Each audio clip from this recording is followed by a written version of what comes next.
In my 4.5 decades as a martial arts instructor, I've had the blessing of teaching probably tens of thousands of students.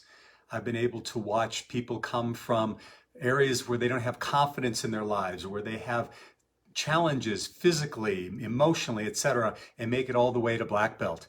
And what I've noticed in this time is when they move through those obstacles, it isn't necessarily because they're the most gifted.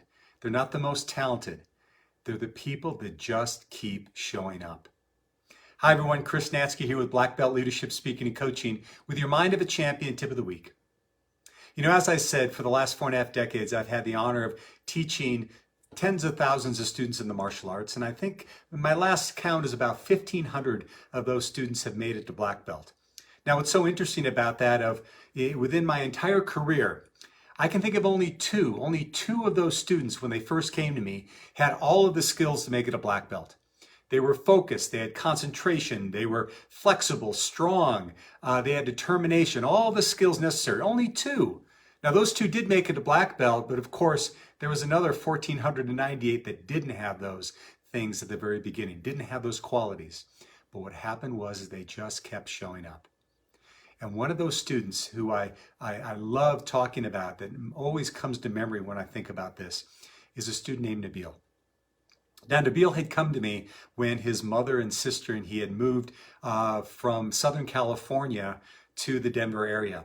Nabil was around 8 years old at the time. He had been training in martial arts for a couple of years already. And I think by his own admission, he'd say he wasn't the most talented martial artist on the planet.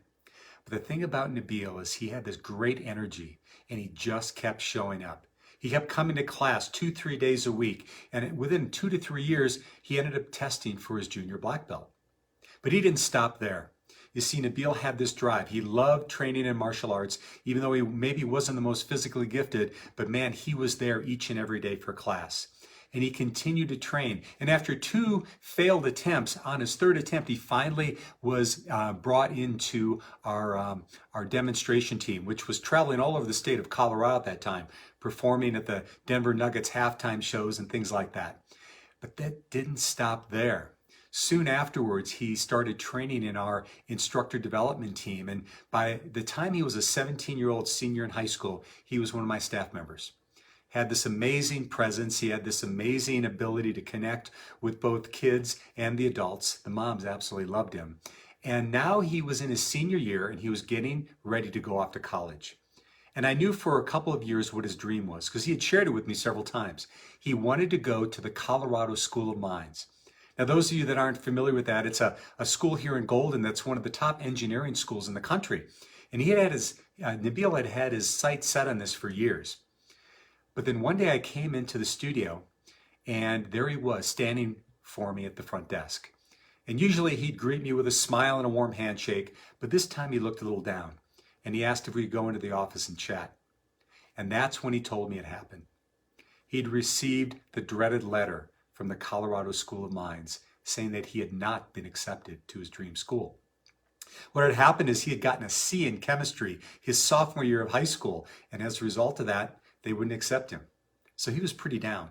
So we began to talk about what his plans were, and he thought he's going to go to a local university here in Colorado, get his grades up, and then transfer over to the School of Mines his sophomore year. Sounded like a great plan. Well, about 2 or 3 weeks went by, and I came back into the studio once again, and there he was, standing for me at the front desk. But this time he's got that megawatt smile on again. And he asked me again to come into the office. And that's when he told me this story. You see, he had wanted to go to the School of Mines so badly that as a 17-year-old in high school, he reached out to the admissions director directly at the School of Mines and asked for an appointment. He and his mom went there, and when he sat down with the admissions director, he spoke passionately about his dream of becoming an engineer and having a career in the petroleum industry. He talked about how he had a great work ethic and how he was so excited to one day attend that university. And in mid-sentence, the admissions director held up his hand and he said, "Stop right there." And thinking he had insulted the admissions director, Nabil kind of squirmed in his seat, but the man said, "Nabil, congratulations. You're accepted to the School of Mines. Don't you ever get a C in chemistry again." You see, what happened is Nabil knew what he wanted to go for, and he wouldn't take no for an answer. He just kept showing up. And I don't know about you, but I work with a lot of teenagers, and making an appointment to meet with the dean of admissions, that takes some courage. And the last thing I heard is Nabil's graduated, and he's working in the industry of his calling. But here's the thing, my friends. He chose to keep showing up and not give up on his dream. So my question for you is, where do you have an opportunity to do that? Is there something that you've been wanting to do, something you've wanted to experience, something you wanted to share your gifts in for literally years, but there's always been something that's been standing in your way? You don't have enough time, you don't have enough money. But here's what I'm here to tell you, my friends. All it takes is one step, one phone call, one conversation. So that's my message for you today, my friends. Do you have an area in your life where you can start showing up? And when you do that, even though you might be a little messy, you might be a little mangled at the end, I can promise you, you're going to be happy you did. And by the way, if you're interested in start showing up as a speaker, I'm going to be doing a webinar tonight with my good friend JB Brayton, a fellow professional speaker, and we're going to be doing at 6:30 Mountain Time tonight, Tuesday, June 14th, 6:30 Mountain Time. We're going to be sharing our webinar called The 5 Biggest Mistakes Speakers Make from Stage. And here we're going to give you some insights and strategies and tools for how you can be an effective public speaker. And the reason that we're both very qualified to do this is not because we've spoken professionally, it's because we've made all 5 of those mistakes at least several times.